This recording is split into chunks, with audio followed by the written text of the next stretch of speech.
நம்ம சேனலை சப்ஸ்கிரைப் பண்ணாதவங்க சப்ஸ்கிரைப் பண்ணுங்க. கூடவே பெல் ஐகானை கிளிக் பண்ணிங்கன்னா நாங்கள் அப்லோட் பண்ணுற வீடியோவை நீங்கள் உடனுக்குடன் பார்க்கலாம். Hello friends, welcome to pebbles. அனைவருக்கும் இனிய தீபாவளி நல்வாழ்த்துக்கள். நான் இன்னைக்கு செய்ய போகிறது கோதுமை லட்டு, பாசிப்பருப்பு லட்டு. இது ரெண்டுமே தீபாவளி ஸ்பெஷலுக்காக நான் செய்ய போகிறேன். வாங்க எப்படி செய்கிறதுன்னு பார்க்கலாம். கோதுமை நம்ம 2 கப் எடுத்துருக்குறோம். 2 கப்புக்கு 1 கப் சுகர், அதே அளவுக்கு 1 கப் கீ எடுத்துக்கலாம். முந்திரி ஒரு 20 முந்திரியை நான் உடச்சி வச்சுருக்கேன். இதுக்கு 1.5 டேபிள் ஸ்பூன் ரவை, 2 ஏலக்காய் சீட் மட்டும் எடுத்து தட்டி வச்சுருக்கேன். இப்போ எப்படி செய்கிறதுன்னு பார்க்கலாம். ஒரு கடாயில் கொஞ்சம் நிறையா நெய் விட்டு, அதாவது ரவையும் ஏலக்காய் ஃபஸ்ட்டு நல்லா லைட்டாக பரட்டி விட்டுட்டு, அதுக்கப்புறம் கோதுமையை நல்லா பொன்னிறமாக நல்லா வறுத்துட்டே இருக்கணும். நீங்கள் கோதுமை கம்மியாக இருக்குதுன்னா இன்னும் 2 டேபிள் ஸ்பூன் நம்ம கோதுமை மாவை ஆட் பண்ணிக்கலாம். அதுக்கப்புறம் நல்லா பொன்னிறமாக வறுத்ததுக்கப்புறம் நம்ம பவுடர்ட் சுகர் நல்லா மிக்ஸ் பண்ணி நம்ம லட்டு மாதிரி பிடிச்சிக்கலாம். இப்போ எப்படி செய்யறதுன்னு பார்த்துடலாம். ஃபர்ஸ்ட் நம்ம ஒரு பேன் வச்சுக்கலாம். இதுக்கு கீ ஆட் பண்ணிக்கலாம். 1 கப் அளவுக்கு நம்ம கீ ஆட் பண்ணியிருக்கோம். இது கூட ஃபஸ்ட்டு நம்ம ரவை ஆட் பண்ணிக்கலாம். இது சாப்பிட்றப்போ கொஞ்சம் கிறிஸ்பியாக இருக்கிறதுக்காக நான் ரவையும் ஆட் பண்ணுறேன். ஏலக்காயும் நம்ம ஆட் பண்ணிட்டோம். இப்போ கோதுமை மாவு இதையும் நம்ம ஆட் பண்ணிக்கலாம். இது நல்லா பொன்னிறம் ஆகிற வரைக்கும் நம்ம மிதமான சூட்டில் நல்லா வறுக்கணும். ஹை ஃப்ளேமில் வைக்க வேண்டாம். பொறுமையாக இதை நல்லா அப்படியே மிக்ஸ் பண்ணிகிட்டே வாங்க.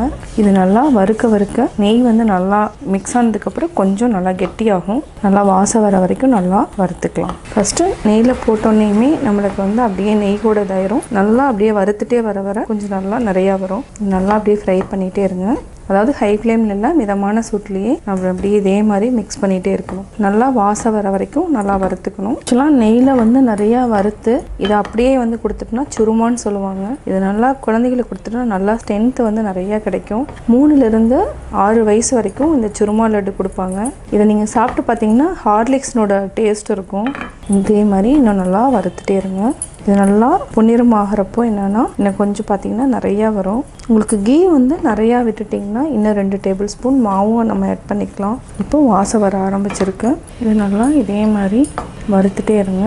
நல்லா வறுத்துட்டுருக்கோம். இப்போ முந்திரியும் நம்ம ஆட் பண்ணிக்கலாம். நீங்கள் வேணும்னா பாதாம், பிஸ்தா, எந்த நட்ஸ் எவ்வளோ வேணாலும் நம்ம ஆட் பண்ணிக்கலாம்.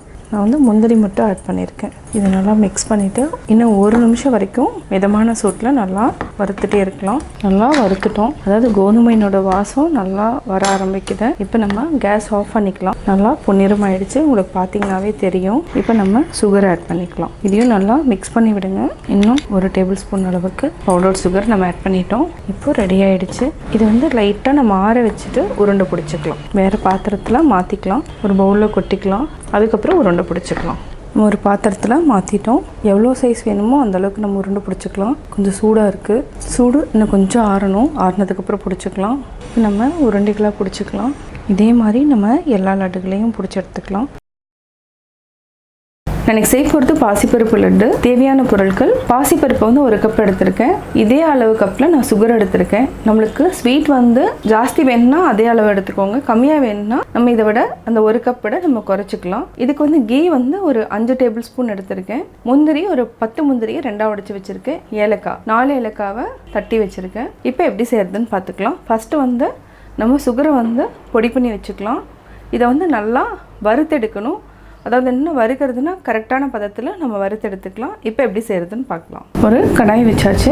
இதில் நம்ம கீ எதுவுமே விட வேண்டாம். நம்ம கீ விட்டோன்னா அந்த பதம் மாறிடும். இது சிம்மில் வச்சுட்டு கொஞ்சம் நேரம் வரைக்கும் வறுக்கணும். அப்போ தான் கரெக்டாக இருக்கும். தீயை விடாமல் பார்த்துக்கணும். இந்த ஃப்ளேம் நீங்கள் மீடியம் ஃப்ளேம், ஹை ஃப்ளேம் இது ரெண்டுமே வைக்க வேண்டாம். லோ ஃப்ளேமில் வச்சுக்கோங்க. நல்லா வாசம் வரும் வரைக்கும் நம்ம நல்லா வறுக்கணும். அதே மாதிரி தீயக்கூடாது. இது மினிமம் 8லேருந்து 10 நிமிஷம் வரைக்கும் நம்ம நல்லா வறுத்தா தான் அந்த பதம் நல்லாயிருக்கும். இதே மாதிரியே நம்ம நல்லா வறுத்தெடுத்துக்கலாம். இது ஒரு 5 மினிட்ஸ் வரைக்கும் நல்லா, அதாவது என்னென்னா அப்படியே விட்டோன்னா தீஞ்சு போயிடும். நம்ம நல்லா கையெடுக்காமல் மிக்ஸ் பண்ணிகிட்டே இருந்தால் தான் நல்லா வறுபடும். இப்போ 5லேருந்து 6 நிமிஷம் ஆயிடுச்சு. இந்த அளவுக்கு போதும். நல்லா வாசம் வர ஆரம்பிச்சிருச்சு. இது பொன்னிறம் ஆகிறதுக்கு நம்ம முன்னாடி ஸ்டேஜ்லேயே எடுத்துடணும். இப்போ ஆஃப் பண்ணிக்கலாம். இதை ஆற வச்சுட்டு நம்ம நல்லா பொடி பண்ணிக்கலாம். இப்போ ஆஃப் பண்ணிட்டோம்.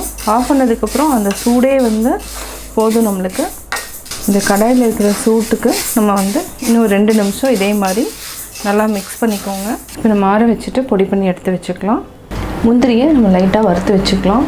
இதுக்கு ஒரு 1/2 டேபிள் ஸ்பூன் நெய் விட்டுக்கலாம். இது லைட்டாக வறுத்துட்டு ஒரு சின்ன இதில் எடுத்து வச்சுக்கலாம். மீதி இருக்கிற நெய்யையும் நம்ம உருக்கி வச்சுட்டோன்னா அதாவது சூடாக நம்ம ஊற்றிக்கிறதுக்கு ஈஸியாக இருக்கும். இது ஃப்ரை பண்ணிவிட்டு தனியாக எடுத்து வச்சுக்கோங்க. முந்திரியை நல்லா ஃப்ரை பண்ணிட்டோம். இந்த நெய் எல்லாத்தையுமே நம்ம இதில் போட்டிங்கனாலே போதும், நல்லா உருகிடும். ஆஃப் பண்ணிடலாம். இதையும் நம்ம தனியாக எடுத்து வச்சுக்கலாம்.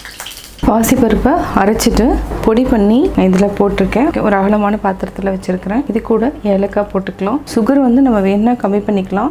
சுகர் வந்து ஒரு 4 டேபிள் ஸ்பூன் வந்து நான் ஜாஸ்தி போட்டு அரைச்சிருக்கேன். இந்த அளவுக்கு போட்டாவே போதும். நம்ம செக் பண்ணி பார்த்துட்டு நம்ம இப்போ நெய் விட்டுக்கலாம். இன்னும் ஒரு டேபிள் ஸ்பூன் விட்டுக்கலாம். ஒரு சிலருக்கு சுக்குப்பொடி வேணும்னா அது கூட ஆட் பண்ணிக்கோங்க, அதுவும் டேஸ்ட்டாக தான் இருக்கும். இப்போ நம்ம ஃபஸ்ட்டு நல்லா மிக்ஸ் பண்ணிக்கோங்க. நல்லா மிக்ஸ் பண்ணிவிட்டு நம்ம கையில் வந்து உருண்டைகளாக பிடிச்சி எடுத்துக்கலாம். இப்போ கரெக்டாக இருக்கும். நெய் ஆல்ரெடி சூடு பண்ணியிருக்கிறதுனால நல்லா சூடு இருக்குது. உங்களுக்கு பார்த்தீங்கன்னா நல்லா டைட்டாக பிடிச்சா நல்லா பிடிச்சிக்கலாம். இந்த மாதிரி வரும். நல்லா மிக்ஸ் பண்ணியாச்சு. இப்போ நம்ம சின்ன சின்ன என்ன சைஸ் வேணுமோ அந்த சைஸுக்கு நம்ம உருண்டை பிடிச்சி தனியாக எடுத்து வச்சுக்கலாம். நல்லா டைட்டாக பிடிக்கணும். நம்ம ஒரு பிளேட்டில் எடுத்து வச்சுக்கலாம்.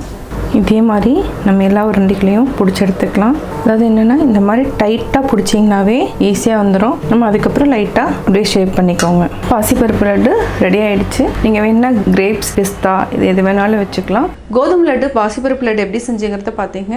கட்டாயம் உங்களுக்கு இந்த வீடியோ பிடிச்சிருக்கும். இந்த வீடியோ பிடிச்சதுன்னா லைக் பண்ணுங்கள், ஷேர் பண்ணுங்கள், மறக்காமல் கமெண்ட் பண்ணுங்கள். பெபிள்ஸ் தமிழ் சேனலுக்கு சப்ஸ்கிரைப் பண்ணுங்கள்.